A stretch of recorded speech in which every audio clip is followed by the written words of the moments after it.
Somos Luis Velázquez y Eduardo Porcarelli. Los invitamos a que nos acompañen todos los viernes a las 9 de la mañana en El Séptimo Laberinto. Un viaje por los confines de nuestro mundo interior y exterior. Ciencia, filosofía y esoterismo por lavisiónradio.net. Información que va contigo. El Séptimo Laberinto.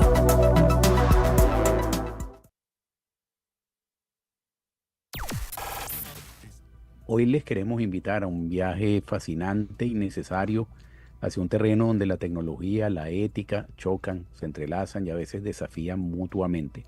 Hablamos de la inteligencia artificial, pero específicamente de la ética en la inteligencia artificial. La inteligencia artificial, esa fuerza invisible que ya está decidiendo qué noticias leemos, qué anuncios vemos y en algunos casos hasta las decisiones que tomamos. Desde los asistentes virtuales en nuestros teléfonos hasta complejos sistemas de toma de decisiones de las empresas y los gobiernos, la inteligencia artificial está redefiniendo el mundo a una velocidad vertiginosa. Pero ¿quién controla la inteligencia artificial? ¿Cómo asegurarnos que sus decisiones sean justas, transparentes y humanas? ¿Podemos enseñarle a una máquina a distinguir el bien del mal? ¿Y qué ocurre cuando la línea entre lo correcto y lo peligroso resulta borrosa? Hoy nos sumergiremos en ese tema de los dilemas éticos más profundos de la era digital, junto al profesor y filósofo Jonathan Piedra, académico, investigador de la Escuela de Filosofía de la Universidad Nacional de Costa Rica, licenciado en Filosofía de la UNA y licenciado en Derecho también. Esto nos ayuda mucho a vincular el tema con la parte jurídica, máster en Derechos Humanos y Educación para la Paz, miembro de la Academia Costarricense de Filosofía y Pensamiento Crítico, ha publicado muchísimos trabajos en todos estos temas y el libro La filosofía en Yolanda Oreamuno, el cual analiza de la filosofía contemporánea y existencial el pensamiento de Yolanda Oreamuno.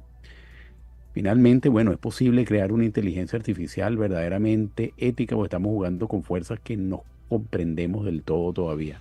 Prepárense para una conversación que desafiará sus ideas sobre lo que significa ser humano en un mundo cada vez más dominado por la inteligencia artificial. Bienvenido, Jonathan. Muy amable, Eduardo. Gracias, compañeros, y les agradezco la invitación al programa. Y bueno, aquí para debatir y discutir sobre todos estos temas que son muy interesantes y sobre los cuales hay como dos frentes, ¿no? Como mucho hype y mucha desinformación, ¿verdad? Y eso es como que terminan juntando pues todos estos, aumentando incluso los riesgos que pueden ser pequeños o grandes, pero la desinformación y una especie de optimismo excesivo a veces juegan en contra, ¿no? No, muchas gracias, Jonathan. Quiero hacerte la primera pregunta. ¿Cómo crees que la delegación de decisiones a sistemas de inteligencia artificial podría cambiar nuestra noción de responsabilidad y, y gestión humana? ¿Quién es responsable cuando una inteligencia artificial toma una decisión ética equivocada? Bueno, ese es un tema muy complicado, Eduardo. No sé si ustedes se dieron cuenta, ¿verdad?, del primer accidente de tránsito en un automóvil Tesla, ¿no? En el cual pues una persona pues se cruzó en horas de la noche y el carro pues evidentemente lastimosamente la mató. El tema de la responsabilidad es complicado porque no queda muy claro a quién se le debe atribuir. En términos clásicos, digamos, sería sencillo, ¿no? Si yo compro un carro en una concesionaria y el carro me falla, y entonces yo voy a que me paguen o que me devuelvan el carro en la concesionaria, ¿verdad? No voy a Corea del Sur ni a Japón a echarle las culpas. Sin embargo, en el caso de las decisiones automatizadas que tienen, digamos, cierto nivel de autonomía, porque algunas no la tienen, entonces, digamos, entra un problema de quién es el responsable. Por ejemplo, en el automóvil Tesla, particularmente, Elon Musk ni la empresa Tesla programó para que atropellaran personas o para que no se detuviera frente a un ser humano que aparecía, ¿no? No obstante, había un ser humano en el automóvil que tenía capacidad de decisión. Y entonces las responsabilidades del ser humano que tenía una capacidad de decisión en el automóvil, en cierto nivel automatizado, o es prácticamente de Tesla, que vende, entre otras cosas, un automóvil que supuestamente es autónomo, es decir, dentro del cual el ser humano no debe tomar decisión. Parece, y aquí digamos, entramos en diferentes debates, que la responsabilidad última corresponde a la persona que introdujo ese sistema al mundo, Tesla, Alphabet, Google, quien sea, ¿no?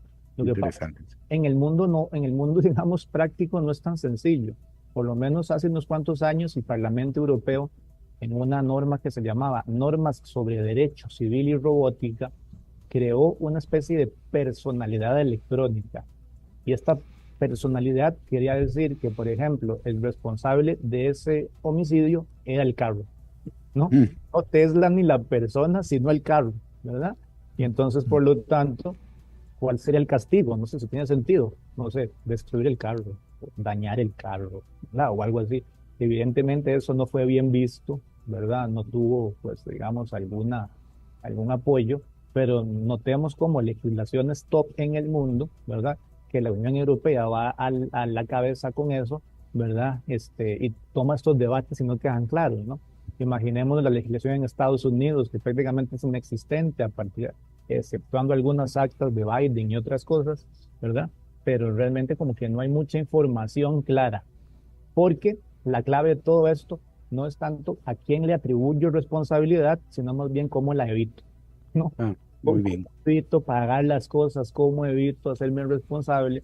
Y muchas veces los sistemas de inteligencia artificial, como son tan complejos, entran en el dilema este del black box, ¿no? Y entonces uno no sabe, digamos, entra un input, pasa algo en el medio, pero no sabemos cómo sale, ¿no? Y estos temas ya han pasado, por ejemplo, en sistemas que toman decisiones automatizadas con los prisioneros, ¿no? El sistema Compass, que lo utilizó Estados Unidos, ¿verdad?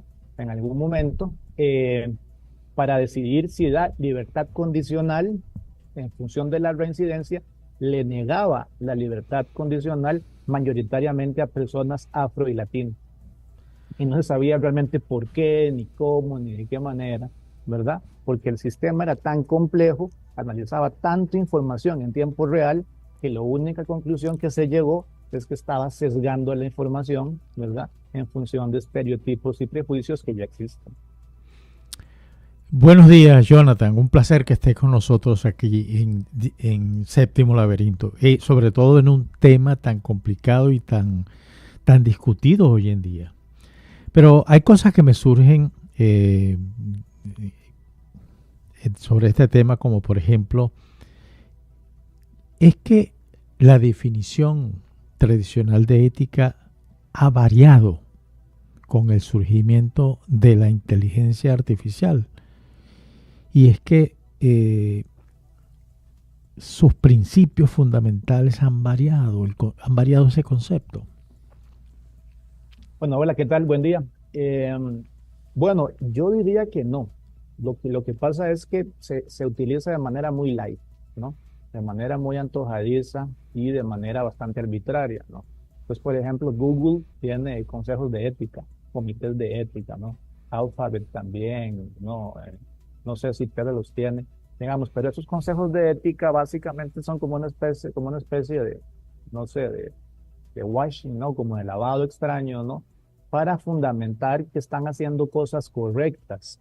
Pero en el fondo, digamos, es como una especie de autogobierno, es decir, no me estoy basando en principios verdaderamente que estén en función del bienestar humano, sino que más bien estoy basado en principios empresariales, de mercado o Detallazo. de resultados, ¿no? Y entonces es mucho más fácil decir, por ejemplo, que es culpa del señor que no tuvo una supervisión en el carro Tesla porque le quitó un freno, ¿verdad? Que decir que evidentemente el algoritmo que reconocía a las personas falló, ¿verdad? Entonces es mucho más sencillo, ¿verdad? Atribuir ese tipo de cosas. Y no hay que olvidar, y esto es un asunto importante, que todo este tema de la inteligencia artificial, a veces uno piensa que es como un asunto despersonalizado, tipo Skynet o Matrix, pero es un asunto de poder, y de poder puro, ¿verdad? Y poquísimas empresas en el mundo, solamente 6, dominan el asunto de la inteligencia artificial, ¿no? Varias gringas y varias de China, ¿no? En el que está Baidu, Tencent, etcétera, ¿no? Xiaomi. Ellos controlan la producción verdaderamente de inteligencia artificial. De hecho, China tiene va adelantado al resto del mundo como unos 20 años en todo esto, ¿no? Porque evidentemente no hay barreras ni limitaciones de cierto tipo, pero realmente me parece a mí que el problema no está tanto en la definición de ética, sino más bien en la interpretación de ética particularmente. Interesante. Interesante. Jonathan, quiero preguntarte Y ya lo habías mencionado hace un rato, el tema de los algoritmos, en el caso específico, el ejemplo que pusiste de los presos. En el caso de los algoritmos, pues queda claro que pueden perpetuar o amplificar sesgos humanos. Ahora, ¿qué estrategias crees tú que son esenciales para garantizar equidad y justicia en la inteligencia artificial, en el uso y comportamiento, entre comillas, del funcionamiento de esos algoritmos? ¿Cómo se manejaría ahí el tema de la responsabilidad? Bueno, creo que es una pregunta compleja, primero porque uno supone, y bastante erróneamente, que la inteligencia artificial debe ser mejor que un humano, ¿no? Y entonces, si uno supone que la inteligencia artificial debe ser mejor que un humano, eso quiere decir que debe decidir mejor que un humano, y ciertamente, pues, no pasa muchas veces, ¿verdad? Incluso ni los mismos humanos sabemos cómo tomamos decisiones muchas veces, ¿no?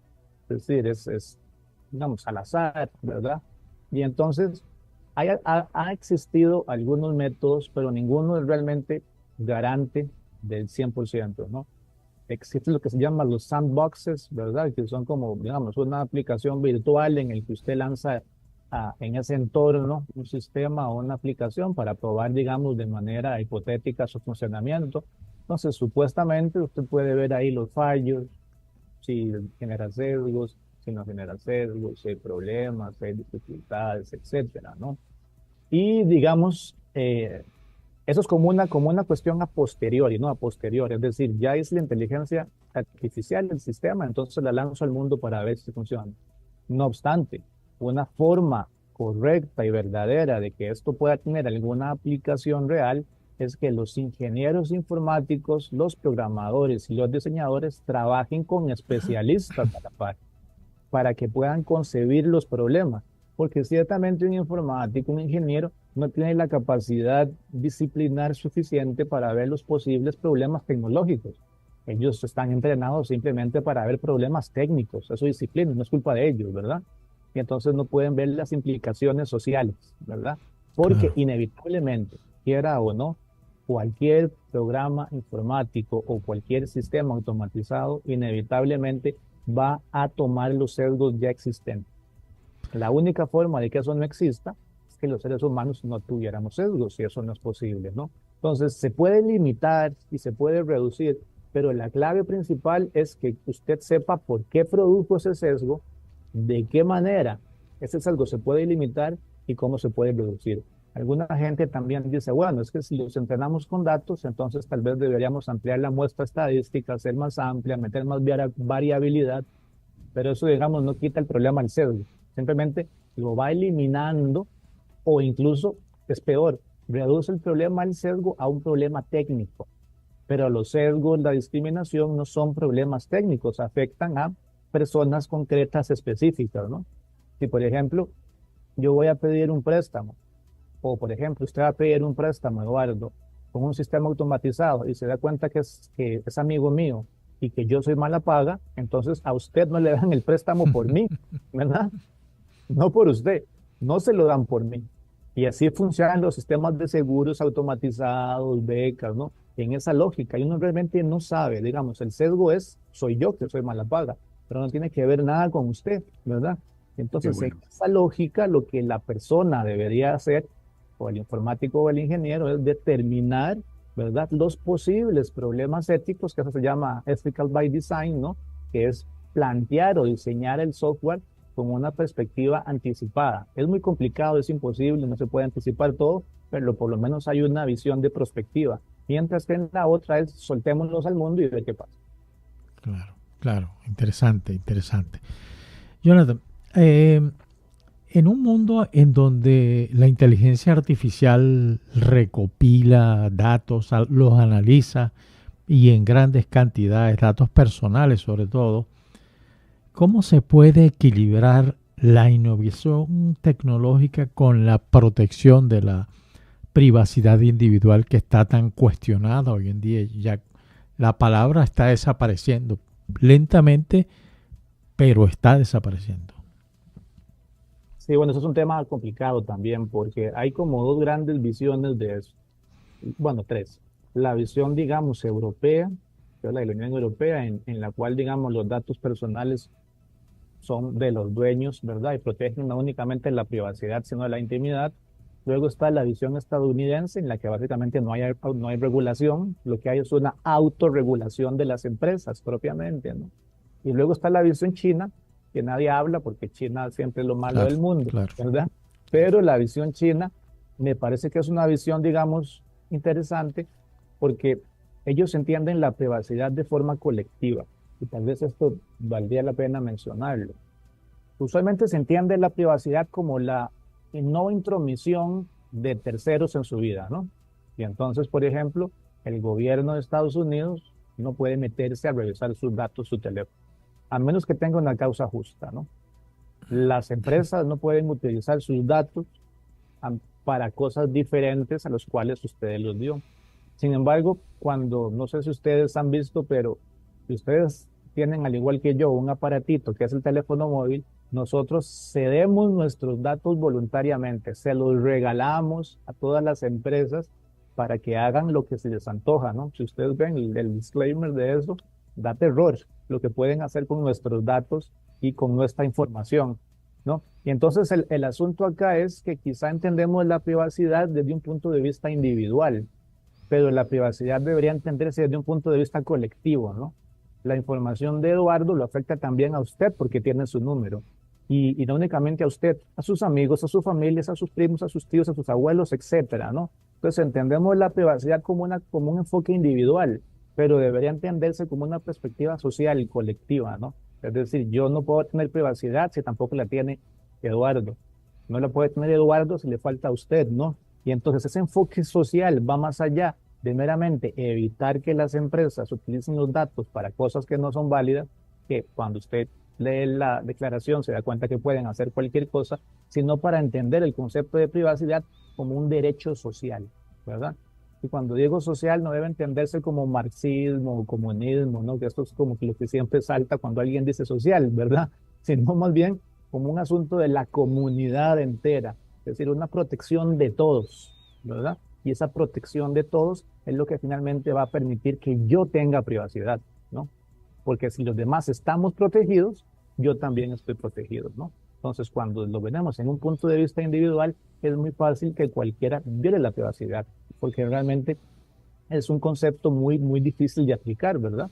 Que de hecho todos los días es constantemente violentada por todas las empresas, ¿no? OpenAI, ¿verdad? Cuando usted escribe los datos, se los toma para cualquier cosa, ¿verdad?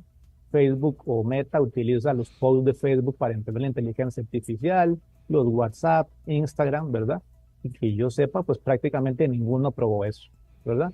Obviamente hay como un check que uno da ahí sin leer, ¿verdad? Pero entonces la información es muy difícil de proteger cuando la entendemos individualmente. Cuando la entendemos en un sentido general, posiblemente hay más facilidades de hacer actos que eviten eso. Pero individualmente es muy complicado porque se la violan a usted o a mí y ya está, ¿verdad? Es terrorífico eso que usted está diciendo. Sí. Jonathan, para hacerte la próxima pregunta, quiero introducir un momento el famoso experimento mental del cuarto chino, que quizás tú lo conoces muy bien, propuesto por el filósofo John Searle en 1980 como una forma de cuestionar si las máquinas pueden realmente entender o simplemente procesan información sin verdadera conciencia. ¿En qué consistía ese ejemplo? Imaginemos que una persona no habla chino y está dentro de un cuarto cerrado. En la habitación hay un manual detallado con reglas que indican cómo manipular símbolos chinos en respuesta a ciertos patrones. Desde fuera, alguien desliza preguntas en chino por debajo de la puerta y la persona dentro del cuarto sigue el manual para devolver respuestas en chino que parecen correctas y coherentes. Aunque desde fuera parece que la persona entiende el chino, en realidad solo sigue instrucciones sin nada del idioma. Este experimento ilustra que, al igual que la persona en un cuarto, una inteligencia artificial puede procesar y generar respuestas sin verdadera comprensión o conciencia. La inteligencia artificial maneja símbolos y patrones basándose en algoritmos, pero no tiene conciencia de lo que significan. Dicho esto, te pregunto si algún día logramos crear una inteligencia artificial con algún tipo de conciencia o de situación que imite la conciencia, aunque no sea una conciencia verdadera, pero que imite la conciencia, ¿cuáles serían las implicaciones éticas? ¿Tendríamos responsabilidades morales hacia esas entidades. Bueno, ese es un tema también bastante complicado, Eduardo, porque, digamos, el juego, ese asunto del cuarto chino fue una especie de respuesta, ¿no?, al juego de la imitación de Turing de 1950, en el que planteaba que las computadoras, digamos, pueden pensar o son equivalentes al pensamiento humano si un observador humano no puede distinguir si es una computadora a un ser humano, ¿no? Y si no puede distinguirlo, quiere decir que es equivalente. Digamos, entonces hay como dos perspectivas. La inteligencia artificial específica o la narrow, que es básicamente lo que utilizamos usted y yo con Siri, Alexa, ¿no? Aplicaciones específicas para ciertos elementos particulares. Luego está la general, que básicamente es la inteligencia general de un ser humano. Pero por eso se llama general, es decir, no resuelve cosas específicas, sino que actuaría como un ser humano. Es la inteligencia tipo Skynet, Matrix, Her, no sé, todas estas películas, ¿no? Mm. Entonces, ya existe inteligencia artificial que imite a los humanos. OpenAI, específicamente en su chat, responde como humano, parece que responde, parece que entiende. Obviamente no entiende porque no tiene intencionalidad, porque no conoce, digamos, semántica, ¿no? Solamente es pura gramática, pero digamos que parece, ¿no?, que entiende. Entonces, eso ya ha generado como cierta, la famosa carta, ¿no?, esta de Elon Musk, ¿verdad? Hay un montón de gente para que detuvieran la investigación porque la inteligencia artificial iba a destruir el mundo, ¿no? Que dijo como una cosa muy graciosa: detengamos la investigación 6 meses o una cosa así, y 6 meses después Elon Musk sacó su inteligencia artificial Grok, ¿verdad? Exacto, 6 meses después la sacó. Básicamente era para no quedarse atrás, ¿no? Pero el problema de la responsabilidad es básicamente el problema que uno tiene como con los animales, y tal vez pueda servir de un ejemplo, ¿no? Entonces, si yo voy por la calle y pateo a un perrito, posiblemente la gente me va a ver mal, ¿no? Porque el perrito no está haciendo nada, ni nada por el estilo. Entonces me van a decir cosas, me van a saltar personas encima, ¿no? Pero si yo voy por la calle y majo una cucaracha, nadie me va a decir nada, a pesar de que los dos tienen sistema nervioso. La cucaracha tiene menos, ¿verdad? Pero también tiene sistema nervioso. Entonces, el problema no es que sientan o no, sino cómo insertamos la tecnología o a esos seres en nuestras vidas, ¿no? Y entonces, cuando insertamos la tecnología, aun cuando no sea, por ejemplo, una inteligencia artificial general, y le damos un valor moral, entonces evidentemente ya entramos en este asunto que dice usted, si son muy responsables, por ejemplo, ¿no? Hay algunos videos muy interesantes de un general estadounidense que hay como una máquina, como un robot automatizado que ustedes han visto que es para detectar bombas, ¿no? Ujú, ujú. Entonces el robot va caminando por algún lugar y en algún momento no detecta una bomba y el robot explota y se destruye. Inmediatamente usted ve al que lo maneja llorando, triste, afectado, realmente dolido, porque ese robot era su compañero, ¿verdad? Mm. No era simplemente un robot, era su compañero, era parte de su vida, ¿no? Y ese robot no tenía inteligencia artificial, ¿verdad? Entonces imagínense un robot o una inteligencia que pueda imitar, por ejemplo, sentimientos humanos, ¿no? Lo que ha pasado, por ejemplo, con la película Ex Machina y todo esto, ¿no? O Sí. los robots de cuido y asistenciales, ¿no? Que son robots que generan sentimientos con las personas que están cuidando, ¿no? Porque tienen una obligación de estar ahí, son una especie de terapia. Y entonces, evidentemente, si incluimos la tecnología en nuestra vida, va a tener, digamos, alguna cuestión moral. El Sí. punto es que tanto se la damos, ¿verdad? Incluso puede que ya se la demos, ¿verdad? Porque hay gente que le parece más importante un iPhone que la gente inmigrante, ¿verdad? Mm. Pero, ¿verdad? Creo que, digamos, ya es como valoramos eso, ¿verdad? En nuestra vida. Recordaba antes del corte comercial esa película del cuento de Isaac Asimov, El hombre bicentenario, sobre esa lucha por los derechos de un robot por ser reconocido en la sociedad como un igual. Pero quiero preguntarte, Jonathan, sobre ese dilema del control humano.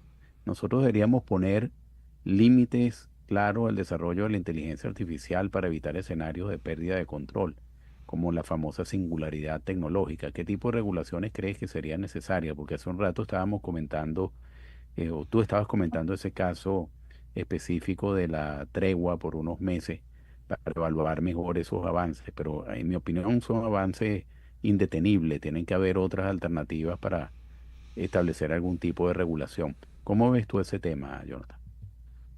Sí, bueno, en realidad el tema no se ha resuelto, ¿no? La perspectiva que parece que tiene más fuerza es que debe haber una regulación normativa legal, tipo de Unión Europea. No tanto para limitar o reducir la innovación, sino para que la innovación se dé dentro de ciertos mínimos o parámetros en los cuales pueda actuar, ¿no? Contrariamente está la perspectiva de Estados Unidos, ¿no? Que dice que, digamos, la excesiva regulación puede evitar, ¿no? El, la innovación y el desarrollo, ¿no? Y bueno, también está la perspectiva china, ¿verdad? Que es, ustedes pueden hacer lo que quieran, pero yo te lo reviso, ¿verdad? Que es Claro, como está como en esa línea, ¿verdad? claro. Como en una cuestión ahí complicada. Y entonces, a mí me parece que deben haber ciertas orientaciones éticas que guíen el desarrollo, ¿verdad?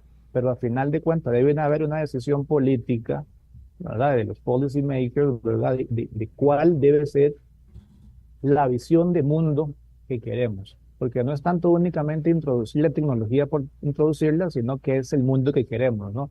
Queremos un montón de robots Tesla que para que nos hagan la comida en la casa, aunque no sabemos muy bien, a un costo energético altísimo, ¿verdad? O qué puede funcionar, o queremos básicamente que yo tenga más tiempo libre para que pueda ir a ver la NBA o ir a ver, digamos, ¿verdad? El NASCAR. ¿Qué es lo que yo quiero con la inteligencia artificial? Y realmente nadie lo sabe. Es complicado, ¿no? Cuando usted le pregunta o habla con la gente, no tienen claro por qué. Es como, hay que hacerlo porque hay que hacerlo, ¿no? Hay que introducirla porque hay que introducirla, ¿no? Hay que utilizar OpenAI, ¿verdad? Porque hay que utilizarlo y ya está, aún al costo altísimo que eso tiene, a las implicaciones sociales o a toda la gente que está en Sudáfrica, digamos, discriminando todos los datos, ¿verdad? Y que tiene altísimos costos emocionales y psicológicos para que OpenAI funcione muy bien, ¿verdad? Claro. Entonces, la pregunta principal sería, ¿cuál es la sociedad que queremos, no? Entonces, digamos, ¿qué es lo que queremos? Es una decisión que, digamos, toman los representantes de nuestros países, ¿no? Y la otra, yo sí creo que deben haber, digamos, limitaciones normativas. Y esas limitaciones deben ser más o menos flexibles, porque evidentemente la inteligencia artificial es una tecnología que va cambiando constantemente. Entonces no puede quedarse enmarcada en en una norma que evidentemente va mucho atrás de la tecnología, pero debe haber suficiente flexibilidad para eso. Lo que sí debería haber es una ruta legal normativa clara, que se puede ir cambiando, sí, pero por lo menos una ruta, ¿verdad? Y eso es la parte muy, muy complicada, porque ustedes saben cómo son los lobbies, ¿verdad? Y esos lobbies tecnológicos son bastante fuertes, ¿no? Ahí en Sí, Silicon Valley la gente sí, pues es dura, ¿verdad? sí, sí, sí. Eh, Jonathan, desde Florida, el embajador Héctor Quintero te hace la siguiente pregunta, te la leo. Hace unos días vi una entrevista que le hacen a un robot femenino y le pregunta el periodista, eh, ¿usted puede sentir amor, tristeza, apego? Y ella le respondió, podría entender los conceptos, mas no lo puedo sentir. Ahora la pregunta ¿es que los desarrolladores, o existe la posibilidad de que los desarrolladores incorporen ese tipo de valores humanos a los algoritmos de la inteligencia artificial, o es realmente imposible? Bueno, yo creo que es muy difícil. Y creo que es muy difícil porque el amor no es un asunto únicamente biológico, ¿no? Responde de muchos factores, ¿no? Incluso si hicieran la pregunta a ustedes de por qué quieren a sus parejas, es complicado, ¿no? Entonces uno no sabe muy bien responder por qué o de qué forma, ¿verdad? Creo que el robot que le estaba preguntando era Sofía, ¿no? Que Sí, supuestamente es como un robot que tiene la inteligencia artificial más avanzada, lo cual no es cierto, ¿verdad? Es puro hype, ¿verdad? Aunque Sofía extrañamente tiene la ciudadanía en Arabia Saudita. Es muy extraño, Ujú. ¿no? Es un robot que tiene derechos, pero no obligaciones, por ejemplo, en Arabia Saudita, ¿no? Y tiene más derechos que muchas mujeres de Arabia Saudita, ¿no? Es como Increíble, sí. una cosa extraña de entender, digamos, pero yo pienso que realmente las emociones no se pueden programar porque es una gran cantidad de información compleja que ni siquiera el ser humano sabe cómo se da, ¿verdad? A mí lo que me parece es que uno sí puede generar vínculos hacia ellos, ¿verdad? Vínculos afectivos, como les digo, en el caso del robot ¿verdad? O incluso todos los robots sexuales, ¿verdad? O incluso hay gente que se casa con robots y tiene parejas, ¿no? Sí, Hay, hay un programa interesantísimo que está hablando de UK, ¿verdad? De una señora que tiene una pareja que es un robot con inteligencia artificial, se ponen a ver Netflix y comen papitas, ese tipo de cosas, ¿verdad? Y dice que es la mejor pareja que ha tenido. qué Bueno, bárbaro. quizá, ¿verdad? Quizá porque no pelea, no hay conflictos, pero yo realmente considero que no se puede por una limitación fundamental, ¿verdad? Que las emociones implican una cuestión biológica elemental y la inteligencia artificial no tiene ese sustrato y posiblemente lo va a tener. Y además no queda claro qué es eso. Que pueda llegar a tenerlo, es una cosa especulativa. Al día de hoy yo creo que no es posible, ¿verdad? Y lo que puede hacer es imitarlo, que esa es parte del problema, porque cuando lo imita la gente piensa que es real, ¿no? Ujú. Que hay sentimientos verdaderos. Y eso es muy complicado, sobre todo en el caso de los robots de cuidado, ¿verdad? Un robot de cuidado tiene que imitar que le importo o simplemente cuidarme, ¿no? Es decir, pues, para crear vínculos y que haya más empatía. Entonces, en esa falsa empatía que se puede crear, cae el riesgo de la deshumanización, ¿verdad? Y no únicamente de eso, ¿verdad? Sino que hayan problemas derivados de esa confianza inexistente, ¿verdad? Pero yo creo que de un lado sí puede haber, pero del otro, por lo menos de momento, yo no lo veo plausible. Jonathan, quiero hacerte una pregunta sobre inteligencia artificial y arte y otra sobre inteligencia artificial y derechos humanos, que es un tema que tú dominas. En el caso del arte, a mí recientemente utilicé el chat GPT para colocarle dos cuadros no muy conocidos, ¿no? Porque si es de un artista muy conocido y el cuadro es muy conocido, pues el análisis que me va a hacer quizás está muy basado en lo que recoge de análisis en la web. Pero le puse dos cuadros prácticamente desconocidos y le dije, dime cuál es mejor y por qué, y cuál valdría más y por qué. Oye, y el análisis que me hizo fue extraordinario.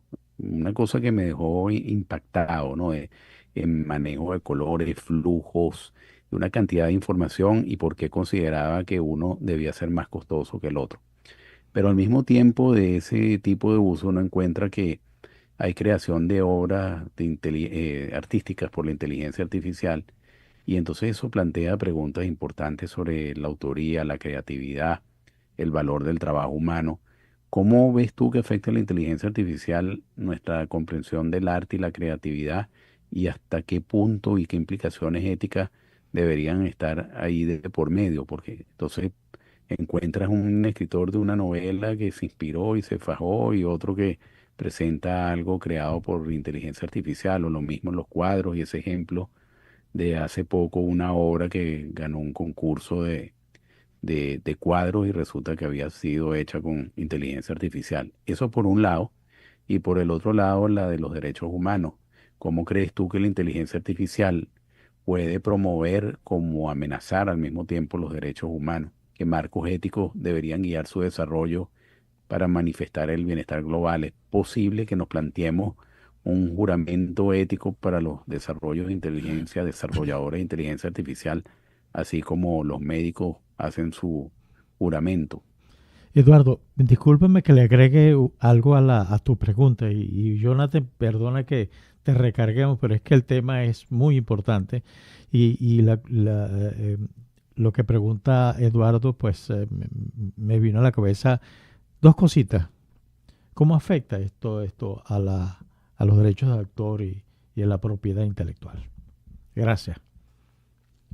No, más bien gracias por ustedes por las preguntas. Bueno, son preguntas complicadas que tienen diferentes enfoques.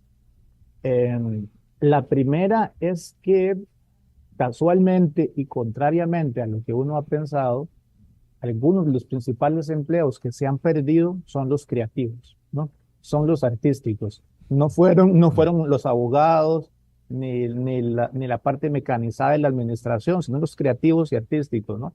Usted encuentra, por ejemplo, en Amazon una gran cantidad de textos escritos por IA, un número gigantesco, ¿verdad? Incluso Amazon tuvo que poner como un disclaimer que no se pueden subir más de 2 documentos por IA o una cosa así, no recuerdo exactamente cómo está, ¿no? Y entonces, la pregunta es complicada porque evidentemente se supone que la creatividad es algo totalmente humano, ¿no? Es algo que Claro, nos claro. define como humanos o que particularmente nos diferencia de otras especies. Bueno, habría que entender o habría que preguntarse si lo que hace realmente la IA es algo creativo o Mm. incluso ir un poco más allá si lo que hacemos nosotros es realmente creativo, porque lo que hacemos es imitar patrones, técnicas y a partir de ahí generamos cosas. Una de las principales críticas que se le hace es que no se muestra esa emoción, que era lo que estábamos hablando previamente en las obras. Pero yo les aseguro que usted toma el Midjourney o algún programa así con suficiente destreza y es una obra muy emotiva, Sí. muy emocional, ¿verdad? Entonces, parece, pues yo tendría que decir que el principal problema es que entendemos por creatividad. Producir algo completamente nuevo, producir algo con sentido emocional, ¿verdad? Yo particularmente creo que esas herramientas son como compañeros, ¿no? Potencian el trabajo de un artista. Lo que pasa es que muchas veces se utiliza como sustituto y desde mi punto de vista no es que está mejorando todas las obras, sino que iguala todo hacia abajo, ¿no? Es decir, iguala todas las obras hacia abajo. Digamos, un artista evidentemente siempre va a tener cosas mejores. Es decir, puede tener obras buenas y obras malas, ¿no? De alguna forma, digamos, ¿no? Posiblemente cuando usted lo haga en una inteligencia artificial, todas van a traer un patrón. Entonces se homogenizan hacia abajo. Entonces, en vez de producir cosas para mí mejores, simplemente las está homogenizando hacia algo peor, ¿verdad? Que puede ser bueno en sí mismo, claro, pero desde un punto de vista particular es peor. ¿Cómo afecta los derechos de autor? Es un tema que no se ha resuelto y eso es un tema ético más que legal, ¿verdad? Por ejemplo, si yo le pongo un prompt a OpenAI y crea una obra, digamos, la creó porque yo le puse una indicación, ¿verdad? Entonces, de alguna forma, yo dirigí el proceso. Y esa dirección del proceso quiere decir que hay intervención humana, ¿no? Entonces, de alguna forma, yo creé o co-creé esa obra, ¿no? Y entonces, desde ese punto de vista, el autor intelectual sería yo. Pero desde el punto de vista de que está tomando patrones de miles de obras existentes, ¿verdad? Entonces puede que esté haciendo una reproducción ilegal y Mm. esté tomando elementos de otras obras, ¿verdad? Algunas respuestas han sido diversas, ¿no? Japón ha dicho que los derechos de autor son de los artistas, otros países han dicho que no, ¿verdad? Algunos han dicho que todas las obras que ya pasaron los 50 años de muerto, entonces no tienen derechos de autor. Algunas dicen que solo con los vivos, ¿verdad? Es un tema muy complicado. Entonces, esto es un asunto ético que no puede resolverse legalmente, ¿no? Es como un asunto, es como decir, tal vez una analogía muy mala, pero por ejemplo, el tema del aborto no es un tema legal ni científico, es un tema de qué entendemos por la vida. Eso es una decisión ética que no está ni en la ciencia ni en el derecho, ¿no? Y entonces, por lo tanto, uno se basa en uno o en otro, pero es una decisión ética al final, ¿verdad? Y precisamente con esto, en el tema de los derechos humanos, pues ya hay como alguna especie de propuestas generales, ¿verdad? Las normas Asilomar son como unos marcos éticos, etcétera, ¿no? La recomendación sobre inteligencia artificial de la UNESCO del 2020 es como un megamarco en el que participaron muchos países para crear como parámetros que puedan potenciar la inteligencia artificial, no únicamente desde un punto de vista empresarial, sino que beneficie a las personas en esta lógica que se llama AI for Good, ¿no? Pero el problema otra vez es, todo eso está bien, pero ¿quién es el que maneja eso? Empresas, ¿no? Y entonces ahí volvemos al mismo punto otra vez, ¿no? Sí, el punto inicial. Sí. Queremos agradecerte muchísimo el que hayas participado en el programa de hoy y nos haya dado luz sobre este complicado tema que está en pleno desarrollo y sobre el cual no tenemos respuestas definitivas. Bueno, queremos darte las gracias de nuevo, Jonathan, y será hasta una próxima oportunidad. Oye, un placer, Jonathan. Un placer Les haberte agradezco, muy tenido. amables, Eduardo, compañero, aquí listo, cualquier otro momento para conversar, con mucho gusto, estoy a la disposición. Muy Bueno, amables, gracias. gracias, Jonathan. Muchas gracias, Andy y Luis, y los esperamos la próxima semana en el séptimo laberinto.